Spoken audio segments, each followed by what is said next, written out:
আমরা এডুকেশন ডিপার্টমেন্টে, আমি স্কুল এডুকেশন, উনি এসসিআরটির ম্যাডাম এবং উনি হায়ার এডুকেশনের ডাইরেক্টর সাহেব, আমাদের স্পেশাল সেক্রেটারি এবং স্পেশাল ডিএম হিসেবে গোমতী ডিস্ট্রিক্টে রয়েছেন, যার জন্য আমরা ডিপার্টমেন্টকে রিপ্রেজেন্ট করছি।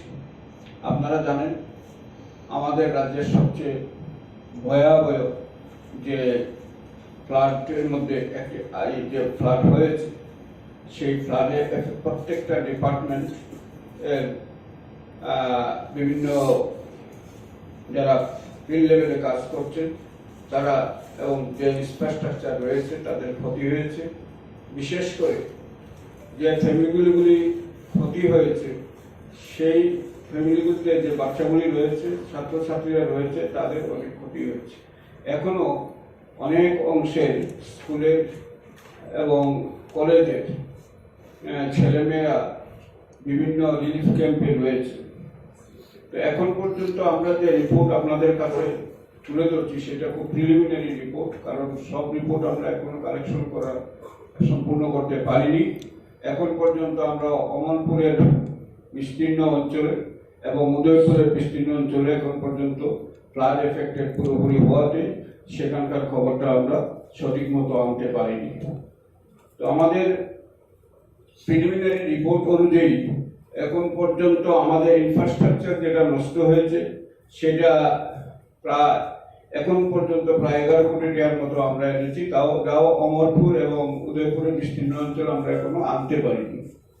এছাড়া বিলোনিয়াতে মানে সাউথ ত্রিপুরাতে দুটো স্কুল ধস পড়ে পুরোপুরি নষ্ট হয়ে গেছে। সেগুলি হলো জগৎরামপাড়া এসবি স্কুল সাতচান ব্লকে এবং Banantapara J B school Bishinagar block south Tripura. ধস পড়ে এই দুটো স্কুল মারাত্মকভাবে এই দুটো স্কুলের ক্ষতি হয়েছে। আমাদের কাছে যে রিপোর্ট এসছে 239টা স্কুলে আমাদের রিলিফ ক্যাম্প খোলা হয়েছে এবং সেগুলি বিভিন্ন সাব ডিভিশনে এবং ব্লকের মধ্যে রয়েছে। সেগুলিতে খালি হলে এখনো অনেকগুলি খালি হয়নি এবং যেগুলিতে জল উঠেছে সেগুলিতে প্রচন্ড পরিমাণে পলি পড়েছে, সেগুলি পরিষ্কার করার জন্য এবং ডিসইনফেকশন করার জন্য আমরা অলরেডি স্কুল ইন্সপেক্টর এবং ডিস্ট্রিক্ট এডুকেশন অফিসারদের বলেছি, ওনারা কাজে লেগেছে। এছাড়া ফ্লাড এফেক্টেড স্কুলে ক্ষতি বেশিরভাগ ক্ষতি হয়েছে এরকম স্কুল আমরা আইডেন্টিফাই করেছি এখন পর্যন্ত 209টা, যেটা ইনফ্রাস্ট্রাকচার এবং অন্যান্য ক্ষতি হয়েছে। আমাদের যেটা সবচেয়ে বড় কনসার্ন হলো ছাত্রছাত্রীদের নিয়ে। সেই ছাত্রছাত্রীদের যে বই নষ্ট হয়েছে এখন পর্যন্ত প্রাথমিক রিপোর্টে আমরা যেটা জানতে পেরেছি প্রায় 12,000-এর উপর ছাত্রছাত্রীদের বই নষ্ট হয়েছে এবং সেই বইগুলি এসসিআরটির মাধ্যমে দেওয়া হবে। আমি এসসিআরটির ম্যাডাম এখানে আছেন, উনি ডাইরেক্টর ম্যাডাম, ওনাকে বলছি যে এই সম্পর্কে ছাত্রছাত্রীর বই দেওয়ার সম্পর্কে উনি বলবেন। On behalf of the department, I would like to extend condolences to the families of the deceased during the ongoing disaster calamity. In the higher education department, we have taken certain steps during this ongoing disaster. প্রথমত আমরা initially 21 তারিখে আমরা colleges এবং higher education institutes বন্ধ রাখার জন্য আমরা সিদ্ধান্ত নিয়েছিলাম। পরবর্তী সময়ে সেটা 22 এবং 23 তারিখে এক্সটেন্ড করার আমরা ডিসিশন নিয়েছিলাম।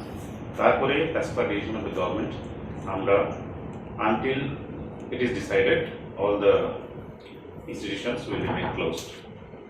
তার সঙ্গে যে অনগোয়িং সেমেস্টার এক্সামিনেশন চলছে যে কলেজে, বিশেষ করে সেকেন্ড সেমিস্টার এবং ফোর্থ সেমিস্টারের স্টুডেন্টের জন্য কন্ডাক্টেড বাই ত্রিপুরা ইউনিভার্সিটি, সেটাও পোস্টপোন করা হয়েছে by university till the college is open to the request. পাশাপাশি যেটা law entrance examination which is conducted for admission to the LLB course of government law college, সেটাও যেটা ছিল 21 তারিখে হওয়ার কথা ছিল, যে সেটাও পোস্টপোন করা হয়েছে, এবং new schedule will be announced later on.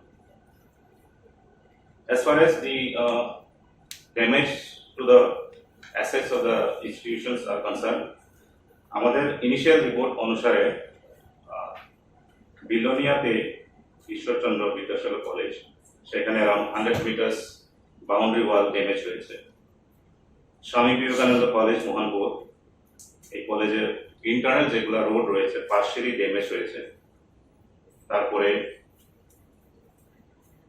কিছু লাইব্রেরিজ, পাবলিক লাইব্রেরিজ যেটা হায়ার এডুকেশনের কন্ট্রোলে রয়েছে, সেখানে এক দুটো জায়গাতে বই এবং ফার্নিচার ড্যামেজ হয়েছে, বিশেষ করে বগাফা পাবলিক লাইব্রেরি শান্তির বাজারে এবং south district public library Belonia, সেখানে around in total 7,000 to 8,000 books damage হয়েছে, সেটা প্রিলিমিনারি রিপোর্ট আমরা পেয়েছি। এই ডিজাস্টারে হায়ার এডুকেশন ডিপার্টমেন্ট থেকে ফ্যাকাল্টি, নন ফ্যাকাল্টি, বিভিন্ন ক্যাটাগরির স্টাফ যারা রয়েছে এবং এনএসএস ভলান্টিয়ার্স, এনসিসি ক্যাডেটস, তারা বিশেষ করে খুবই অ্যাপ্রিসিয়েবল ভূমিকা নিয়েছে for providing relief to the affected people on their own as well as in helping the civil administration. দুটো কলেজে রিলিফ ক্যাম্প খোলা হয়েছিল, ধর্মনগর কলেজে এবং বালেশ্বর কলেজে। সেটা ডিটেলস হয়তো আপনারা রেভিনিউ ডিপার্টমেন্টের প্রেস ব্রিফিং পেয়ে যাবেন। এই হলো মোটামুটি হায়ার এডুকেশন ডিপার্টমেন্টের